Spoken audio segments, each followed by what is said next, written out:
Continuamos con Tarsila Rivera, reconocida con el Premio a la Sabiduría por la Fundación del Fuego Sagrado de los Estados Unidos.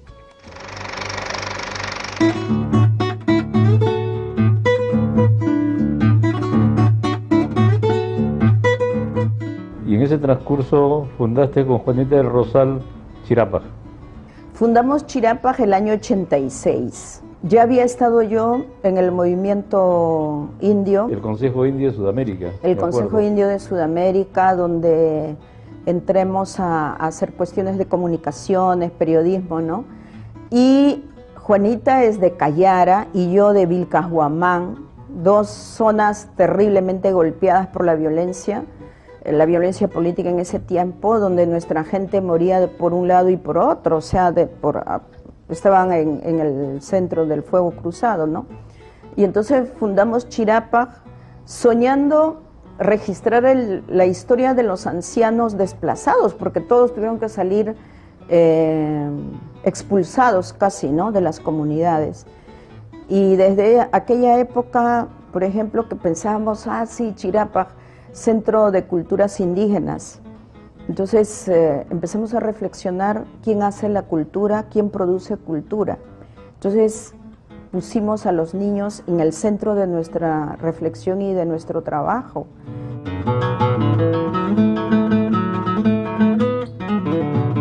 Nosotros fundamos Chirapaj con ese amor de querer hacer cosas por nuestros pueblos, por nuestra cultura. En un principio hicimos más promoción y difusión cultural y luego entramos a los problemas sociales porque justamente veíamos todo lo que pasaba en Ayacucho, ¿no? Y entonces con los años, ya estamos llegando a los 30 años, hemos aprendido muchísimo, nunca pensamos en que nosotros éramos una ONG, nunca supimos que teníamos que trabajar con proyectos, que había que buscar dinero, no. Si nos juntamos y dijimos hagamos esto. ¿Qué quiere decir exactamente Chirapaj? Significa centellear de estrellas en el quechua ayacuchano. En otros lugares significa arcoíris, pero nosotros le pusimos Chirapaj porque el momento en que chocan las estrellas, alrededor salen un montón. Y entonces empezamos quizá pocos. Se multiplicaban. Y sí, nos multiplicamos, pero queríamos que nuestras acciones más bien llegaran a mucha gente, ¿no? Tenemos la obligación de seguir creciendo, de seguir aprendiendo, de seguir siendo nosotros mismos y no ser solos, sino cada vez más de nosotros que mire al mismo horizonte.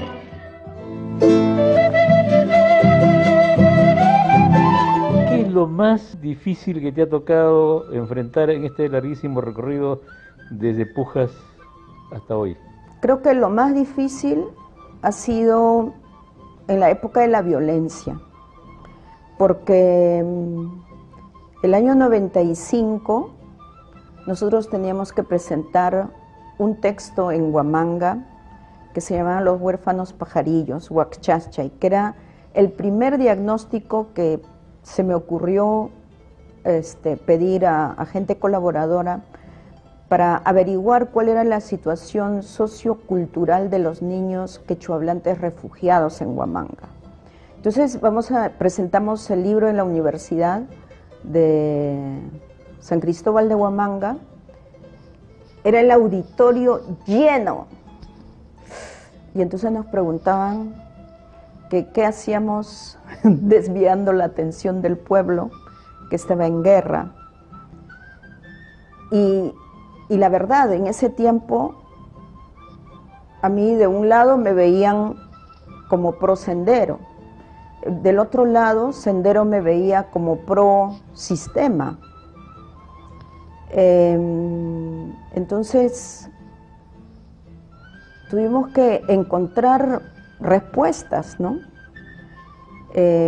Frente a una situación difícil de cómo moverte. Y entonces para nosotros fue importante la entrada a través de la cultura, porque no había ningún movimiento que reivindicara la cultura, la lengua, ni la situación de la que veníamos. ¿Todavía eres presidenta del Foro Internacional de Mujeres Indígenas luchando por sus derechos? Soy presidenta porque el Foro Internacional es un mecanismo global para las mujeres indígenas del mundo, que es casi el resultado de un proceso de haber trabajado de lo local, nacional y globalmente. Porque globalmente hemos contribuido muchísimo en el sistema de las Naciones Unidas, entonces es un mecanismo que sirve para mejorar la participación de las mujeres indígenas en el sistema internacional.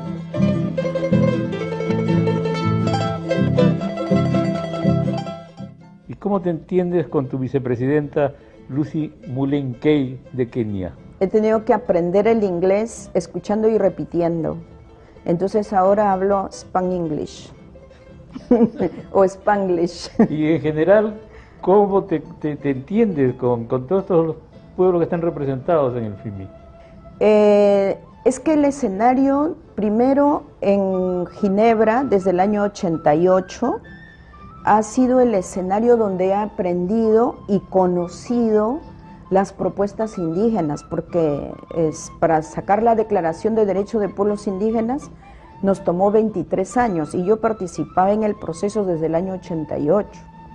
Y ahí teníamos que aportar párrafo por párrafo de acuerdo a nuestra realidad. Por ejemplo, en el párrafo, en la declaración que tiene que ver con el respeto al territorio en casos de desplazamiento por violencia interna o conflicto armado interno, es nuestro aporte.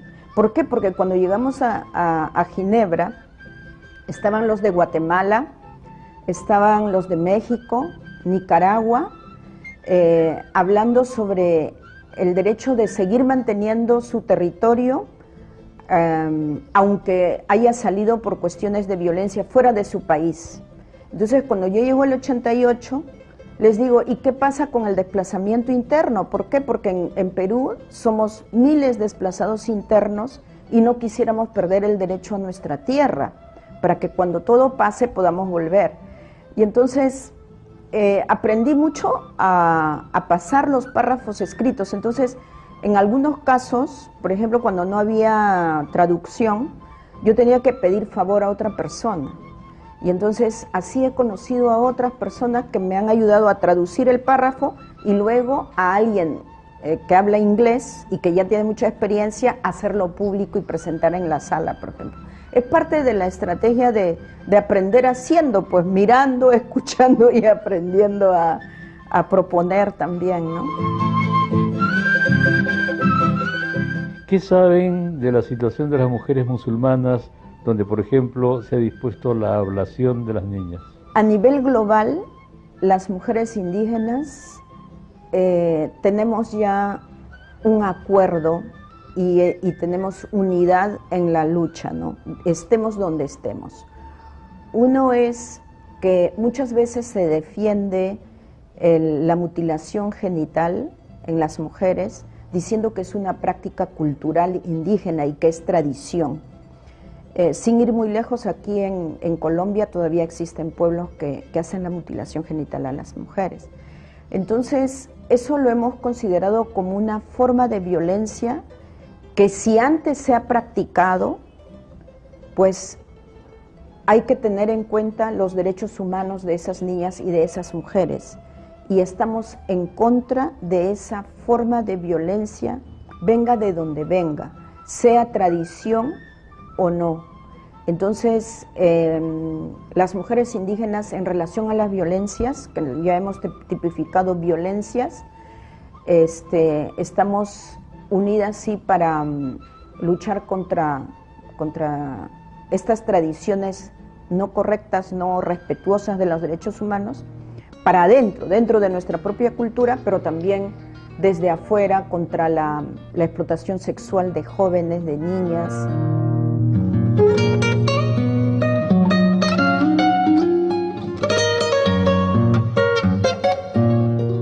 Y en cuanto a la situación general de las mujeres en el mundo integrista musulmán. Estamos por el derecho a que las mujeres decidan lo que quieren hacer con sus vidas y no estamos de acuerdo en que por fundamentalismos religiosos o ideológicos se dañe los derechos humanos fundamentales de las mujeres.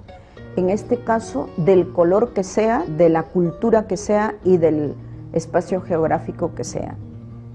Y eso es un gran avance, por ejemplo, como mujeres indígenas y como no indígenas también, porque con el movimiento feminista, por ejemplo, a nivel global, nos une esa lucha de no violencia y el ejercicio de derechos, ¿no?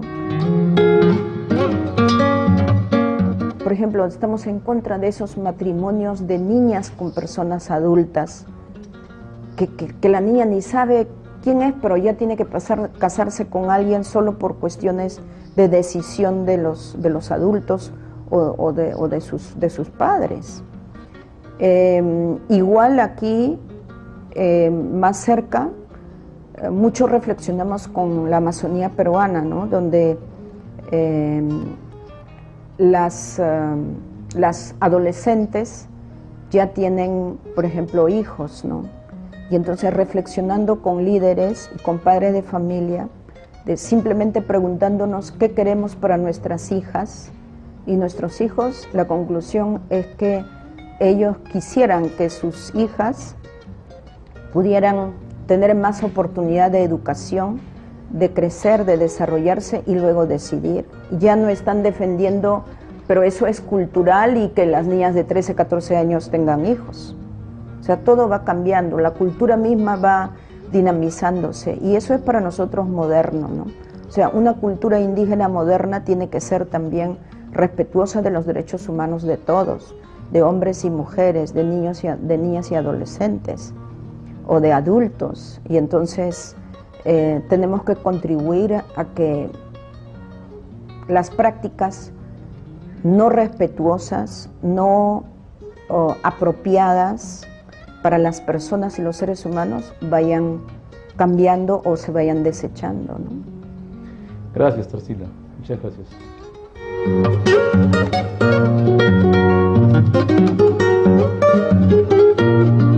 Hermanas y hermanos, todo lo que soy se lo debo a lo que nuestros padres nos han enseñado.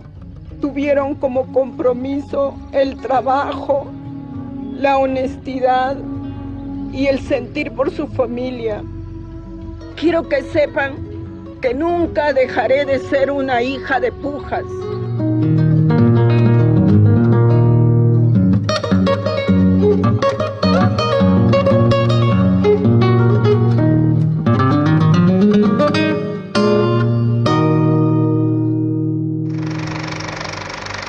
Tarsila Rivera y el reconocimiento recibido en Estados Unidos por el trabajo de defensa de los pueblos indígenas. Vamos a la pausa y de regreso volveremos con la Casa de la Literatura.